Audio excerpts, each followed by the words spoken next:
Okay, whatever. I'm gonna go get. I'm going to get my beaner outfit then, since he won't hop on. Oh, I already have it. Look at it. No, I'm getting the poncho and everything, getting the fucking sombrero. Ready, gang. Where I was already beanered out.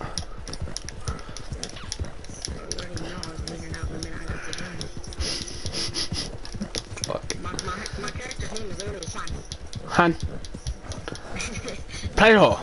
I'm gonna start telling subs that. Yeah, my name is Jonathan Kirk. Yeah, my name is actually DeMarcus Cousins III. I go by Balaam Levine. I go Benover. Its first name is Benoit. Last name is Over. My name is Adrian Harden. Bitch, get bow and arrowed. That's bow and arrow. Are you serious? Ziggly bop. Stay sober. Bears. Let's see. Bashkele bong bong. He's the one that made. I'm ready to take off. Look at Yes. It's Harden, you idiots. I know.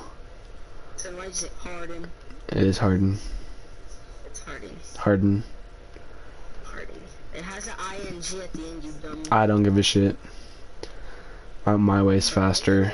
Ain't no way you really took the barber from me like that, bro.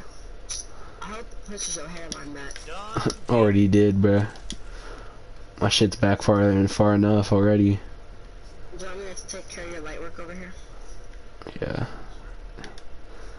The guy's ass or girl, whatever the fuck it was. I don't know. Which one's the beaner haircut? Literally ass cheeks. Which one's the beaner cut? Chat, the minute they got off, dead.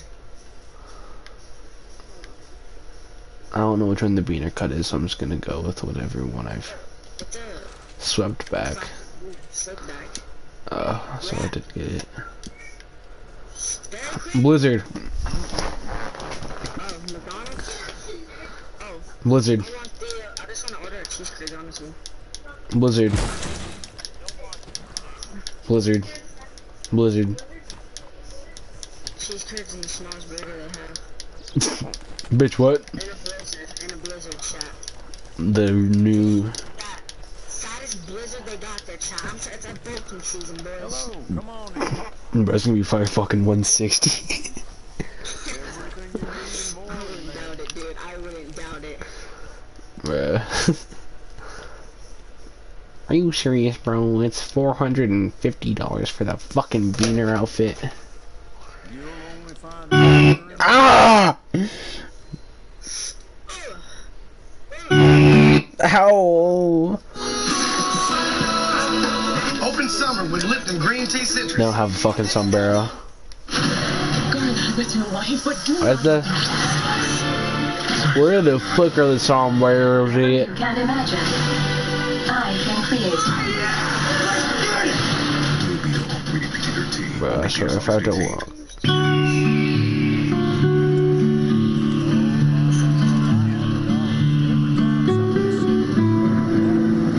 I'm about to be walking around with this music playing, bruh.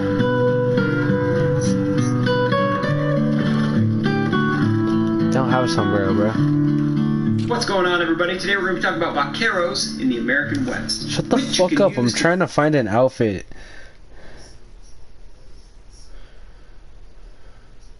Thank you to Skillshare for sponsoring this. Top 5 Mexican themed outfits. Thank you. No, it's been a little while. Bitch, off my dick. The Three Amigos outfit. Single action army revolvers, and they usually use the quick draw variant, so a nice short barrel, but they always have the pearl grips and fancy silver engraved kind of look to them. Bitch, I don't give a fuck. Give me the outfit. I don't care what the pistol. it does look pretty great. So as far as the Three Amigos outfit, that's the pairing I shut the recommend. fuck Either up. one or two Cattleman revolvers made up either one of those ways. Then here we have the outfit itself. So let's just go through all the pieces that make up this outfit. We're obviously wearing the strung sombrero, and we're going to use the third variant, this black one with kind of the lighter silver outline to it. It's not perfect, but it fits as well as any hat in the game does. For our neckwear, we're going to be rocking the red variant of the tech scarf, so the 5th variant. For our jacket, we're going to be using the Sandoval jacket, the 10th variant, this black one with the lightest white embroidery options on it. For our shirt, the 5th variant of the Corrales shirt, this white one with the red sash on it is the obvious choice. Now, the Three Amigos don't wear gloves, but I think the 9th variant of the riding gloves looks very good with this outfit, so this white variant of them. Obviously, it's an optional thing, but I think it looks. Behind everything I sell in this place, so you can And versus history, so I'm not going to go too much into any sort of a background on this one. Vaquero is basically just the Mexican cowboy. He's got an excellent video that I'll have linked in the description, and possibly the Mexican infantry. This is obviously inspired by the earlier 1800s, so like 1830. It's based off the, since we're going for an would have been sombrero, this kind of two-toned brown looking one. I think it does the best at looking like the, if you look at drawings or paintings that are supposed to depict them from the time period, a lot of it looks kind of like straw. Obviously we don't have one that fits great for that, but this one comes pretty close. We are once again going to be using the 5th variant of the Corrales shirt, this white one with the red sash. This time though, since we're not wearing any neckwear, we're going to pop that collar open, and I think that looks pretty nice. For our gun belt, we're going to keep it simple with the brown variant of the Bandit gun belt, just a very normal looking brown gun belt. And then the 10th variant of the because in John Wayne movies, everybody uses Colt single action army revolvers, even if they take place 20 or 30 years before this gun was invented. So that's what we've got here, just a plain short barrel, plain varnish on an iron. All right. And make your metal just like this, accurate weapon. So yeah, just a plain Cattleman revolver and a double barrel shotgun for this outfit. Alright, and so here we have the outfit, and like I said, I think it turned out pretty cool. I like wearing this one. It definitely is great if you're kind of role-playing as a Mexican type character and you want to hang out over here in Tumbleweed or Armadillo. I think it looks really cool, and it definitely fits the environment a lot better than a lot of the NPCs do. That's one of the things I don't like, is that you'll see NPCs walking around here that are dressed exactly the same as ones wandering around up in Valentine, and I'm not a fan of that. So as far as all the components that make up this outfit, we're going to do the first variant of the Bolero hat for this one, the kind of slightly dirtier looking but real light one. I think it looks excellent with this outfit. We're going to use the 6th historical one that I mentioned at the beginning, our Pancho Villa outfit. And now you've probably seen lots of people make one before, but I think this one looks pretty dang good, and this is about as good as I was able to get it, basing it off of a couple different pictures that were actually pretty easy to distinguish what type of clothing someone's wearing. Alright, so then for guns, we're going to be manufactured in 1912. please peruse at your leisure.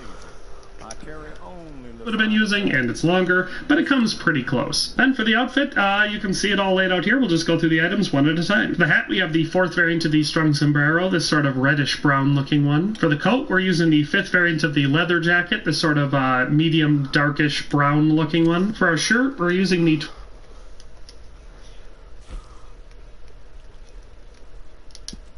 That is one of my 3rd variant of the everyday shirt, the sort of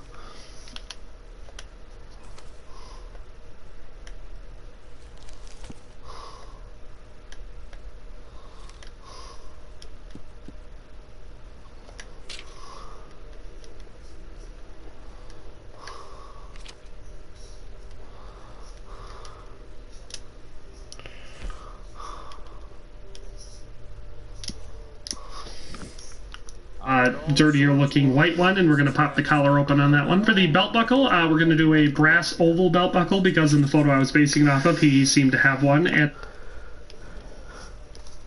I like the legendary bounty buckle for it because it just looks cool and definitely fits the general shape. For our weapon equipment, we're going to have the gunslinger gun belt, and we're using the 4th variant, the black one. Same goes for the offhand holster. We're going to use the 4th variant, the black gunslinger holster. Then for the bandolier, the closest one I could find in style and appearance was the Salizo double bandolier, and we're going to use the 8th variant of that. For the pants, the 9th variant of the Martindale pants actually look almost perfect for the picture I was basing this off of. They just look shockingly similar, so definitely pair these pants with it. Then for for the boots, the first variant of the Warren Roper's boots, the sort of wore-down black ones, and pair the first variant of the Western Rider spurs, these, again, sort of slightly more worn-out black-looking ones. And so that is the entire Pancho Villa outfit.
Thank you to Skillshare for sponsoring this video.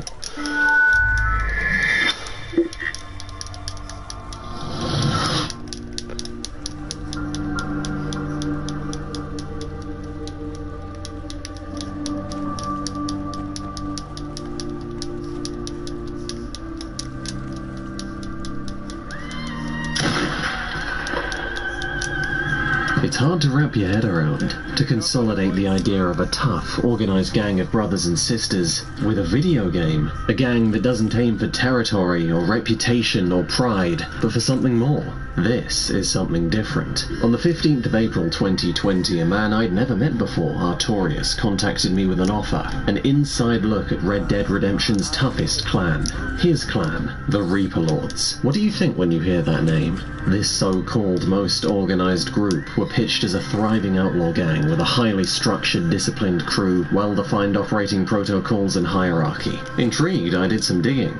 These guys were no startup. IGN had been allowed a brief overview a year ago, and Vice ran a story on the GTA side of the coin in 2016. But Rdr2 was offering me access like no one had for 7 years. Sounded like an opportunity, but I wasn't about to freely glorify what I expected to be another drop in the ocean of supposedly hardcore clans. Esports groups who aim to play better than everyone else and prove it, or something less professional who aim to play better than everyone else and brag about it. GTA's stereotype was a roving band of tween-age hooligans with far too many shark cards. Call of Duty's was a Modern Warfare 2 quickscope montage with a dancing Technicolor frog. In reality, the expectations that their name and their confidence came with were shattered. Hardcore is to undersell what we're looking at. The Reaper Lords take their time online with a kind of unprecedented resolve, irreconcilable with most people's understanding of online gaming. Even among those who spend hours upon hours day-to-day gaming, the Reaper Lords share no resemblance. Nonetheless, the toughest gang on Red Dead Online. So I had heard. Speaking to them, you wouldn't know it. They weren't brutish. In our early chats, I was exposed to earnest commitment and a palpable passion for what they do. But it was long time past to stop talking the talk. I wanted to see this dog's bite, the toughest gang in action. I had my doubts, but the numbers speak for themselves. For every 100 applicants, only one will make it through.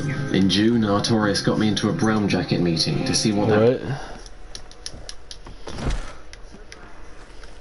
What'd you say? Alright, bro. Who is this little monkey? Dead serious. Bro, she just left, bro. Serious, bro. Hey, I say, where are you, fool? Crazy? Meet me in the bar, fool. I'm going on GTA and talking straight cats.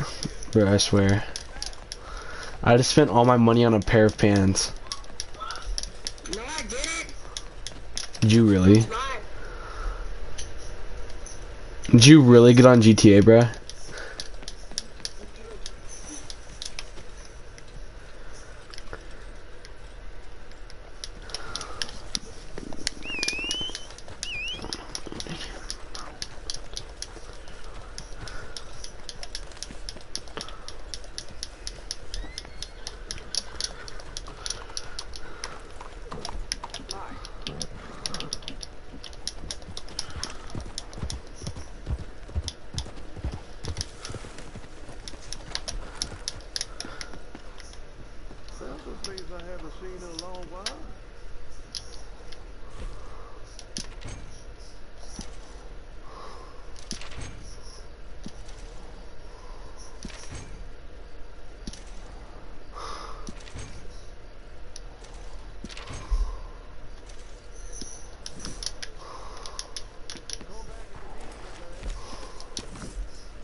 process look like.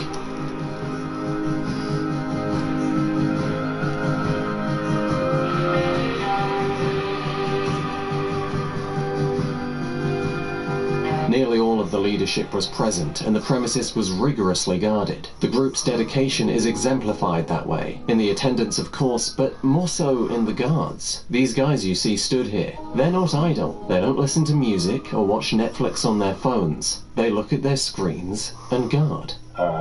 We maintain a very strict situational awareness at all times. When you are at an event like that, we have guards posted. Most of the time they are watching their map only and calling out potential threats or other players as they enter our controlled area. We apply that dedication to everything we do.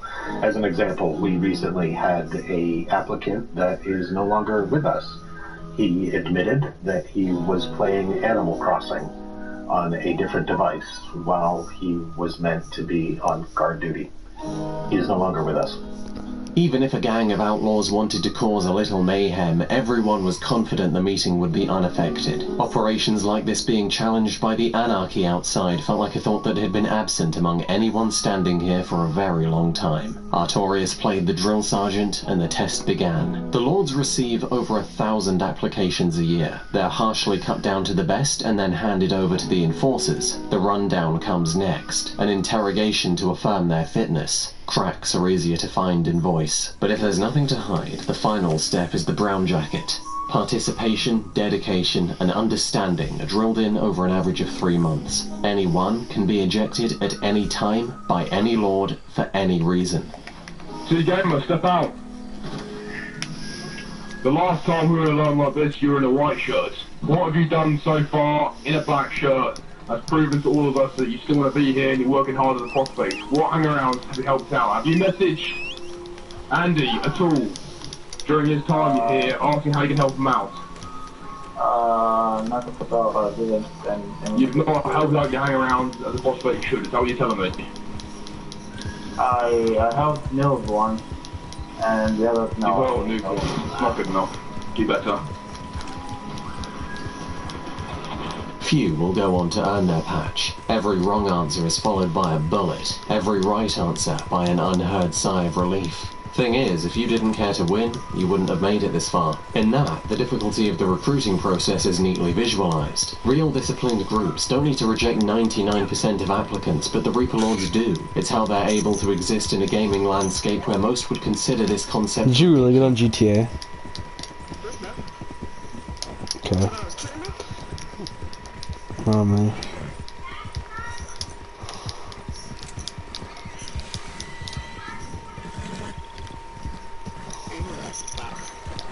Yeah.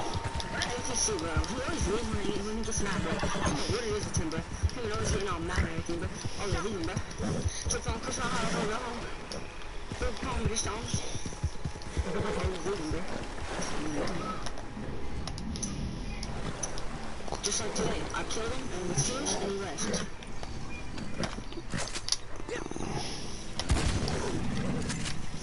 Shay. What, bro? Fuck. Why did you leave? I didn't. Yes, you did. When?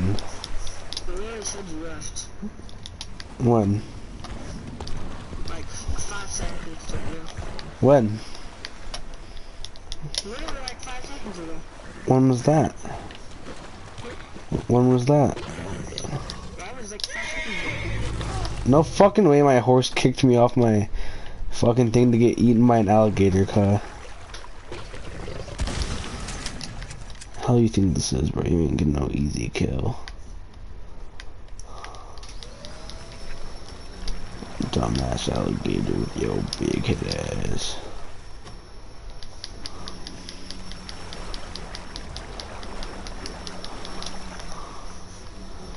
You telling me I made my beaner outfit for nothing? Damn. Made me download this game for nothing.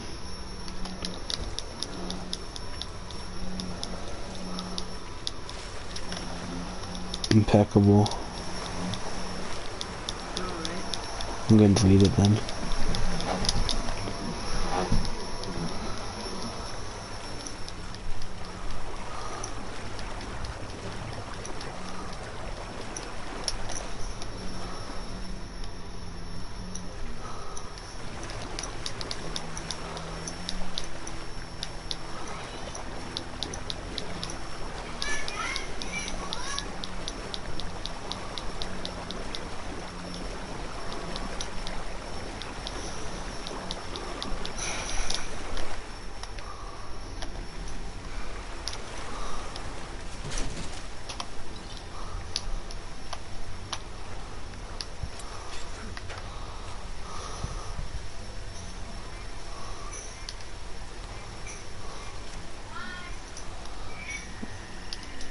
Wow. Went to this treasure chest to get 1 bar of gold. Fire.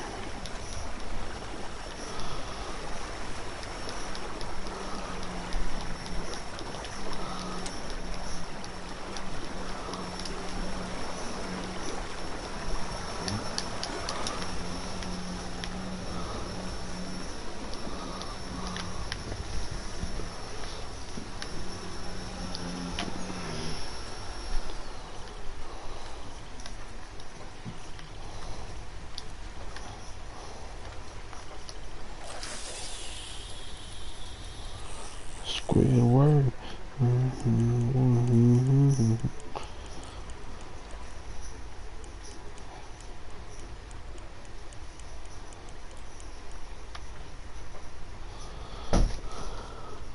It's because most people are weeded out. You need to work for it, dedicate time, sacrifice time, energy, and enthusiasm. Sneaker, step out of line. Why do you want to be a Reaper Lord? Because I think it's one of the most awesome things I've ever seen it done in gaming. I think that it's part of being something online and offline. I think the men and women that represent this club in the game and outside of this game are just amazing individuals, and I want to be a part of that, period. Step back in line. Micah, get out of line immediately. Why haven't you quit yet? Wouldn't dream of it. I'm not going to tuck you in at night. Why haven't you quit yet? I'm really enjoying the process, even as intense as it can get. There's, like Sneaker says, nothing like it. It's really impactful experience. Get back in line. Jimmy, good night. Just for this skill. You've been here since April 17th.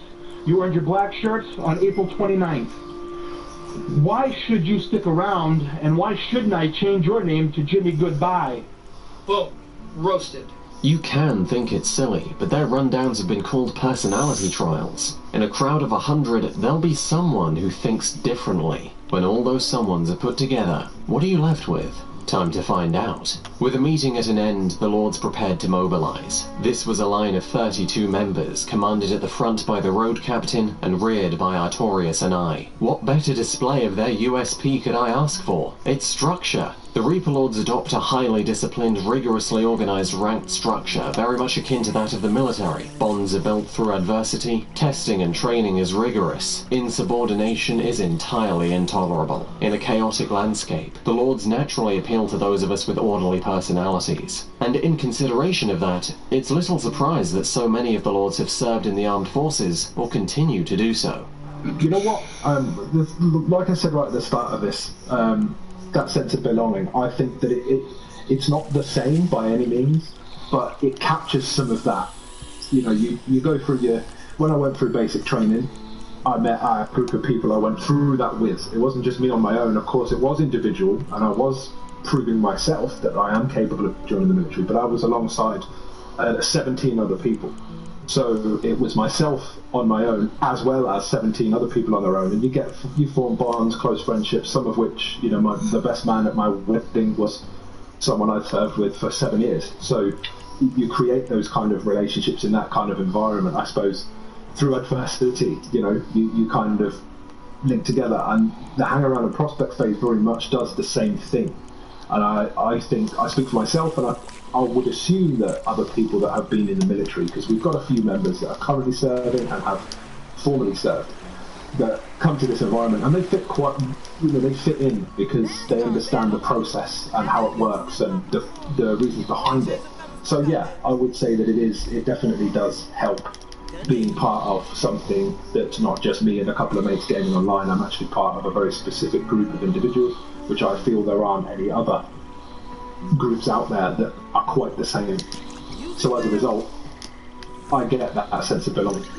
On Red Dead, you're seeing it first. When the Lords ride into town, they converge from a single-file formation to 2x2, simply because it tends to make a stronger impression. It's not a sight most players are used to seeing. Some people just stand in awe, some people take pictures, some people try to cause trouble, and that they will never do again. The concept of a disciplined structure is beneficial in the obvious way that it provides a unique gaming experience for anyone who can pass the bar. Beyond that, the benefit is strength, efficient communication, trained personnel, enduring philosophy with mechanical power and a sky-high morale. The Lords will keep the same fight raging for days on end if it means victory. They are empowered by the idea that they'll never start a fight, but always end it. Thanks to international membership, if one combatant needs to sleep, another can swap in from a different time zone. Thanks to their personal communication service, when any Lord is attacked, another 12 can turn the tables as fast as the game allows. It may seem ironic that in a game of Outlaws, a hierarchy administrated by what has been described as a miniature government would be the organization it made a home for. But is it ironic?